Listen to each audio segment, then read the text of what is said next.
Hi guys, my name is Nicole Walls. I'm the editor-in-chief of West Virginia Watchdog on Facebook and the owner of lumenreadmedia.com. I am going to talk a little bit here about the West Virginia State Board of Education meeting that was held today and a particular speaker, which is Senate President Craig Blair.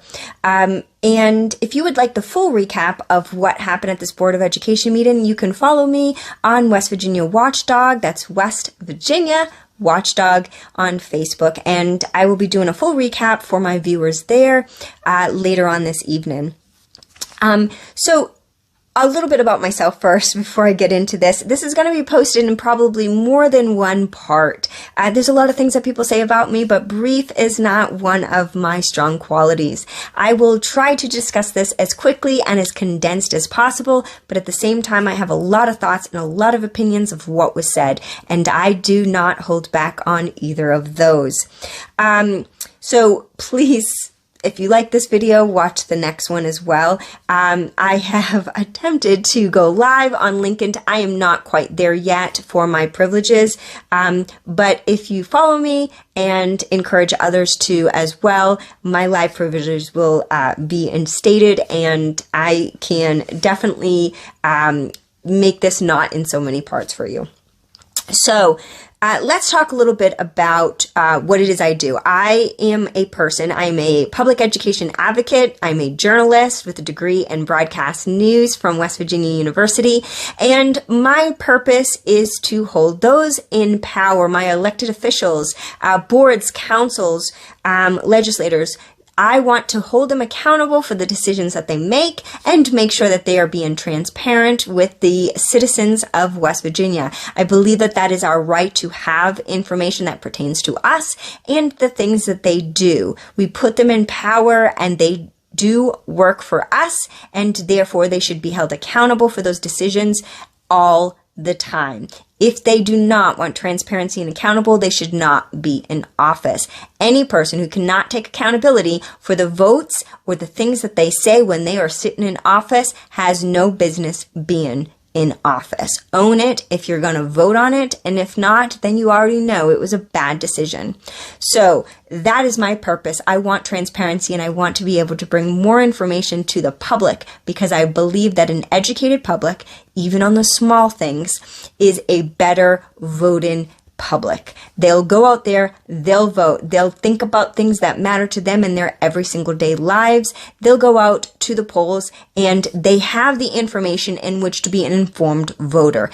If we do not give them transparent information on actually what is going on, then they're going to go vote on rumors and propaganda and a lot of PR spin, and that doesn't benefit anyone. I am a political independent. I do not sit on either side of the aisle, and anybody who has met me or knows me will tell you that if whatever their political affiliation is, that they probably believe I am that political affiliation, because I really do not have a dogmatic view. I am open to many ideas and many political sides. That is who I am. I have friends that are Republicans, that are conservative, and I have friends that are liberal Democrats, and I have people who are right down the middle. I believe that we should always be a bipartisan system. I think that we need to have different ideas. I'd like it to be more than bipartisan. But different ideas is what helps us flow and grow and progress. If everybody believes the same thing you do, then we would be stagnant. There would be nothing to move on to. You need those different ideas to grow as a society. That does not mean that I subscribe to the ideas of some individuals for certain things. And you will come to know me as a person who is honest and transparent with myself and what my beliefs are. You may not always agree with what I have to say, but you're going to respect the fact that I say it, and I'm not a flip-flopper. I won't tell you that I believe in one thing if I really don't. I don't believe in nepotism, and I won't at any point try to placate you and tell you just for you to watch me or just for you to follow me or just for you to believe me that I believe in something. I will be honest with you, and you might not like what I think on one topic, but on the other one you might agree with me. So I just ask for your trust and your faith that I am who I am, and I don't flip-flop. I don't believe in the good old boys club. That is something I'd like to disband, though it's hard to do. And just because you're my friend does not mean that you are free. If you are an elected official, I will still hold you accountable to the best of my ability. But then again, I don't make friends with bad people. So I believe that most of my friends are pretty honest. And if they weren't, I'd be the first to call them out. And I have done that a few times, lost a few friendships, but I was true to myself and my convictions. So now let's move on here. Like I said, this is going to be in more than one part. So Senator Craig Blair, Senate President Craig Blair, spoke at the West Virginia State Board of Education today. He started off by extending an olive branch, and he had said that the legislators want the best income for students, similar to that of the Board of Education. And so he wanted to make that very transparent and very open when he started. He said that he would like to take a holistic approach to education. Did not expand on what that meant exactly, but that was the words that he used, holistic approach. He said that we have put too much money in education, so much so that it has been at the expense of jobs. I find that very hard to digest. If you ask any educator in West Virginia, any administrator, any principal, any superintendent, the last thing they would tell you was that they had plenty of funds and plenty of money, and that, you know, our school systems were well endowed. That is not true. We are lacking funding. Our teachers are underpaid. Our schools are falling apart. Our education is lacking in many capacities, and we don't have money. So I'm not quite sure where this idea came from. But again, any dollar spent in education is too much for many here in this state. They just don't buy into public education being a very vital and important resource for the state. Like I said, an educated public is a powerful one. He believes that our number one export is our youth, and that we need to get them to stay here. And the only way to do that is to provide them with gainful employment. Absolutely, I do agree with this. But you have to understand, here in West Virginia, employment is not the only reason that youth are leaving the state. They're leaving the state for many reasons. Employment is one of them. But other reasons have to do with the fact that our legislators, the good old boys club, the rich on the top, that they are no longer understanding the desires and the needs of the youth today and what it is that they need for themselves to grow and for their families. I believe wholeheartedly that our state is trying to create worker bees or ants like they always did in West Virginia when they had coal miners to work for Script. And they are not really giving our young people the resources they need to take pride in being from West Virginia and to want to stay. They're not making entrepreneurs. They're making factory workers. And, you know, the rich at the top, they get their hands in everything. They're leaving because they don't agree with the politics here. They don't agree with the way of life here. And if their voices are not being heard, if you're not taking our educators' opinions and you're dismissing them no matter what their education is and you know better, then you are absolutely going to lose these youth to another state that is more progressive and is going to listen to them. It is time that we start switching, and we cannot be stuck in the past. It's not that we have to completely railroad our values and our traditions and change overnight, but you have to be open to change, because if you don't, things are going to implode. He also talked a lot about the need to create more babies. So we just passed an abortion ban. Abortion is essentially completely banned here in West Virginia. He removed the rights of women to make decisions for their own bodies, which Mother Nature intended them to do, because they believed that women were intelligent and strong enough to make those decisions for themselves, and that a man should not be able to regulate that, otherwise men could have children. But he removed that under the guise of religion and personal convictions, and yet he states that he believes that that is the reason we have a small labor force, and that we need to reproduce in order to get more labor. Labor and capital, he stated, were the most important thing. And the only way we can get labor is by having more babies. So follow me for part 2 here in a second, and we'll go into Amendment 2. Amendment 2 is where we're at here with Senator Craig Blair's discussion at the State Board of Education here in West Virginia. If you have not seen the first video, please go and watch that part 1 first as an introduction to myself and to Senator Craig Blair, Senate President Craig Blair, excuse me.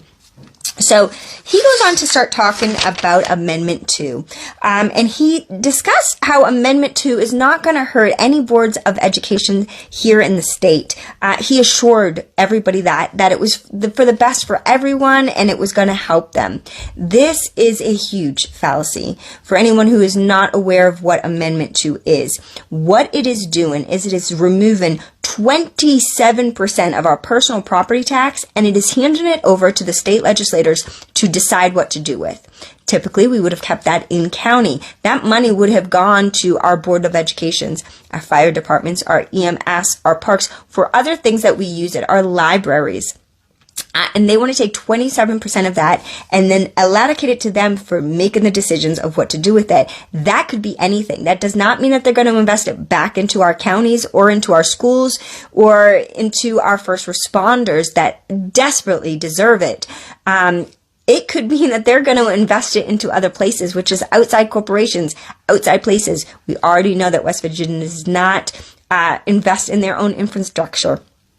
By giving them 27% of our personal property tax, that would mean $190 million loss for public schools here in West Virginia. $190 million at a rate in which we have already underfunded these schools. We are now taking an additional $190 million away from them and giving it to these state legislators who have proven to us to not be very wise with the dollar. Like I said, this is going to affect our fire, our EMS, our libraries, and our parks. So please, anyone who is watching that lives in West Virginia, vote no on Amendment 2. We do not need this amendment. It is not going to benefit you and your daily life unless you're that top 1% and your fingers are in every little pie. This is going to hurt you. It's going to hurt your children. It's going to hurt your schools. It's going to hurt your neighbors. It's going to hurt your community. And it's going to hurt your property values. Because if our schools continue to be underfunded, our property values are going to drop, and that is going to be the bottom dollar for you. So only that niche, that little area of the wealthy are going to benefit from that, and that is not the vast majority of West Virginians. Governor Justice said in a press release that West Virginia's surplus is at $1.3 billion. 1.3 billion with a B, we have a surplus. He said that the greatest year of revenue collection in state history. That is what we had in 2022. The greatest year of revenue collection in state history. They've collected $90.7 million in taxes, which is a 187% increase from the previous year. I am very, very confused as when you have $1.3 billion surplus and you are not invested in our infrastructure, you are not invested in our roads, and you certainly are not invested in our public education, why do you need an additional 27% of our personal property tax that we keep here in county just to make up the difference of what you are not providing to your citizens? Why do you need that as well? You obviously have $1.3 billion that you sit on, that big pile of money, and brag about it, and then you do nothing with it. You're not giving it back to the communities. You're not giving it back to the citizens. What are you doing it? You're giving it to outside corporations that are coming in and investing in them instead of the people of West Virginia. There's a huge problem with this. Stop taking outside corporations and instead let's create our own. Let's create our own entrepreneurs. Let's create our own visionaries and our, innovators. Let's do that. Why are we going out of state? He discussed the removal of Education's chair, Patricia Rucker. She's senator, and she's been the education chair for a while, and he removed her recently. It's kind of funny because he's the one who appointed her to education chair. In her place, he has put in Amy Grady. So she's a senator, and he had said it's the first time in 50 years we have ever had a teacher as the Senate education chair. and that this was the reason why he wanted to do this. He said, and I quote, "Patricia Rucker did absolutely nothing wrong." He went on to say that he is not in the business of sending a welder to do an electrician's job. I found this very telling because I will tell you that what I know of Amy Grady is that, yes, she was elected as a teacher and she had a lot of public support for that. But as soon as she got into that position, my sources tell me that things changed. So Amy Grady, from the time that she had her boots on the ground and the moment they said go, my understanding from sources at the Capitol was that she was very adamant that she was not going to stop where she was. Her mission was for leadership. Many have stated that she has forgotten where she has come from and who put her in that position. So she is no longer the same kind of educator that we have come to know and love, and we believed that would have been a strong advocate for public education and for our public educators. In fact, she is a proponent for micro schools, which we know will only hurt our public education funding, our enrollment, and education here in West Virginia as a whole. So there's a lot of problems with her being in that position. Is Patricia Rucker better? No, I'm not saying that she is in any capacity. I'm not saying that she's an A+ or she deserves to be in that place either. I don't agree with Patricia Rucker on many educational points. But the fact is that Senator Blair is spinning this as PR instead of being transparent with the facts. What I do know from multiple sources is that Patricia Rucker was removed for personal reasons, and those personal reasons had to do with Senator Blair disliking the fact that a woman had the audacity to stand up to him. So many senators will, how should I put this kindly, and I can't put it any kinder than say kiss ass. Kiss ass for Senator Blair. He is a person you want to be friends with and not have on your bad side. He is very vindictive and vengeful from my understanding. And Patricia Rucker happened to be a woman who disagreed with him on higher education policy and fought back against him. And she did so, and she refused to waver in her convictions, and she was not going to be bullied and intimidated. Many sources, and when I say many, I say multiple sources at the Capitol stated that there was a confrontation between Senator Blair and Senator Rucker, in which Senator Rucker refused to back down. She stood to her convictions and she stood up to him. He became so infuriated that they almost had to call security to have him removed for his screaming and bullying and harassment of the senator.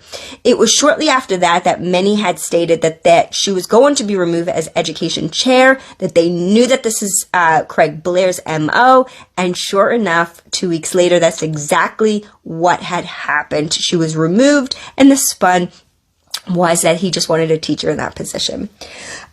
So that is to be more transparent, and that is very, very telling.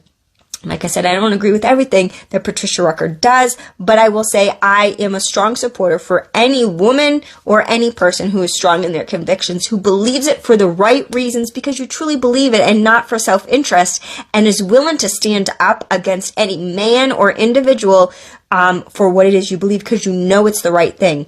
Even if I don't agree with you, you know it's the right thing in your heart, and that's what it's telling you, and you're willing to stand up and sacrifice yourself or the potential of losing a position in order to defend it. And that 100% will get my respect any day of the year. Follow me for part 3 when we go on to some more situations that Craig Blair said of how he divided our students and our children in West Virginia. That is continue with part 3 of Senator Blair's discussion at the State Board of Education. I apologize for the beeping. I believe that is a watch of my son's, which I don't know where it is, but it's over there somewhere. So we had finished with the discussion of Patricia Rucker being removed with the as chair of the Senate Education Committee for Amy Grady. So Senator Blair went on to discuss that the issues here in West Virginia are the fact that we do not have enough workers. Again, harping on this labor force for their jobs. He also touched on, just for a quick second, that topography was also a problem. But then he went on quickly to say that he's got that handled and that's not that big of a deal because they have enough green space. Topography is a huge deal here in West Virginia. The fact that we've had coal mining for so many generations and they have completely destroyed the topography of West Virginia. As a result, we have massive and extensive flooding throughout the area all the time, which is destroying homes and buildings and communities every single day. It's destroying our roads. It's making things worse. But he didn't really want to discuss too much about that because, again, we still have those coal mining corporations that run a lot of things, including Joe Manchin, who is a multimillionaire who is part of this coal industry. So we can't not poke the bear, right? We don't want to put the microscope on what may be the problem here in West Virginia. Instead, we want to deflect and put it on something that is not as big of an issue.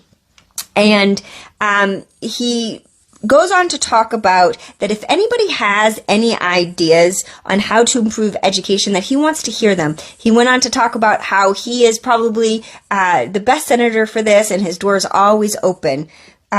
From my point of view, that is very, very much untrue. I have tried to contact Senator Blair multiple times, as others that I know, and they all get the same thing. He is unavailable. He won't talk. He won't answer questions.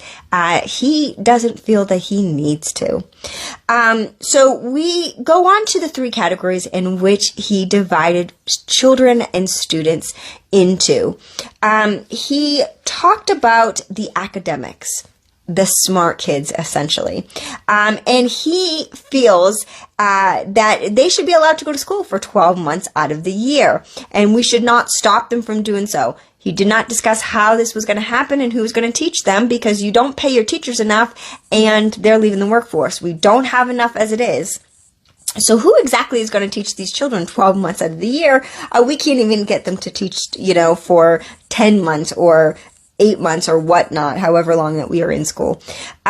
He talked about how these children need to be, quote unquote, cut free at the age approximately of 14. Let them graduate and cut them free. He didn't feel that there was any value in these students for West Virginia, because children that are academics are going to go on to a 4-year higher education institution, and likely in his mind, they're going to leave the state. They're going to do great things, because he's not about higher education. He's not about helping the institutions or helping our children become innovators and inspire them to stay here and open their own businesses and their own corporations and to grow and to make West Virginia better that way. That's not what his goal here is. His goal is to bring outside corporations into West Virginia and to create a workforce for them, so that those that are on the top that invest in these corporations continue to get rich, and those at the bottom are uneducated and work and don't ask for better. They just keep voting the same people into office. Because if you lack education or a proper education, he believes that you're going to leave the state. And you might, because you're sick and tired of people like him.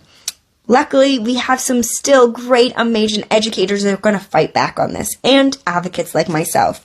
So those are the people that he wants to focus on, the applied ones, the ones, the hands-on. He specifically said hands-on students, and that's where he wants to focus on. He went on to now discuss the third category, and those he called the unfortunates. So these are the children that he said are handicapped. They have parents that are drug addicts, or they live in poverty. Poverty?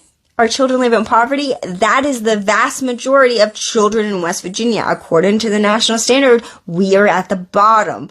for poverty. So I don't know what you're talking about the unfortunates, but they're in and itself, and with the opiate crisis, and you're talking about children with special needs, these are the unfortunate. This is the throwaway category we're going to talk about now. He says that we do need to provide them the best education possible, but they are essentially holding back our other categories, which is our academics that he wants to cut free, get rid of them, let them graduate early. We don't want to invest in them. We don't want to give them money, even though we need students to stay in school. It's not just about math and science, right? School is so much more than that. But hey, let's cut them free. Let them go in the workforce at 14 years old and benefit him. Is that what we're going to do with them? Or we're going to have a Lord of the Flies situation where they're going to just demolish each other because we have a bunch of 14-year-olds running around our state with no social or mental maturity whatsoever because they were cut loose at 14 and they're too young to work unless we change those child labor laws. So what are we going to do with a bunch of 14-year-olds? Because we do live in poverty, so it's not like all these people have money to just send their kids to college at 14, nor do I believe that a 14-year-old has any place on a college campus. We've all been to college. We know what happens there. So these unfortunates, he says that we just cannot allow them to affect the others, which is those that want to work with their hands. Those are his worker bees and the ones he wants to cut loose. We have to do something else. Yeah, we can give them the best education, but we need to find out an alternative. And we need to increase our labor force in order to help our tax base. This is what he was harping on again. I'm not quite sure what he wants to do with these unfortunate children, and what he wants to do with these applied education, the academic students, but it is very, very clear that Senator Craig Blair is completely out of touch with education in West Virginia. He is not for children. He is not for educators. He is not for you. He wants to take your property taxes and use it for himself and for those that it benefits. And those it benefits is not the population of West Virginia. He does not know his constituents. He does not know his citizens, and he does not know his children. He doesn't understand truly why people are leaving West Virginia. And he doesn't care. You can tell him over and over again, and it won't get through his head. He has a dogmatic approach. And the fact of the matter is it's time for new leadership in the Senate. It's time for younger people who are actually a part of something, especially when it comes to education, to start making these decisions and to understand and to know that they are not the smartest people in the room, and yet surround themselves with intelligent and smart people, and to not be so egotistical as to believe that he does not have to listen to them. This is so important. Senator Craig Blair very much disappointed me today. I had hoped that he would have at least given a little bit more PR and propaganda, even if he wasn't going to follow it, at least say something. But everything that came out of his mouth today was disappointing. He doesn't know West Virginia education. So it was very hard to hear those things, and it's very scary to think of where we will be next year, in the next coming years for education here in West Virginia, considering that he, in his party, currently has office. As I said, I am an independent, so I have nothing against either side, but when it comes to public education, I am a strong advocate in which I believe that our children deserve the best.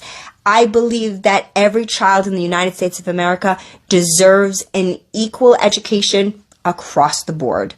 And to deny them, that is to deny just basic civil rights. An uneducated population is one that you wish to keep down. We deserve education, transparency, and accountability. I'm Nicole Walls. Follow me on West Virginia Watchdog for my full recap.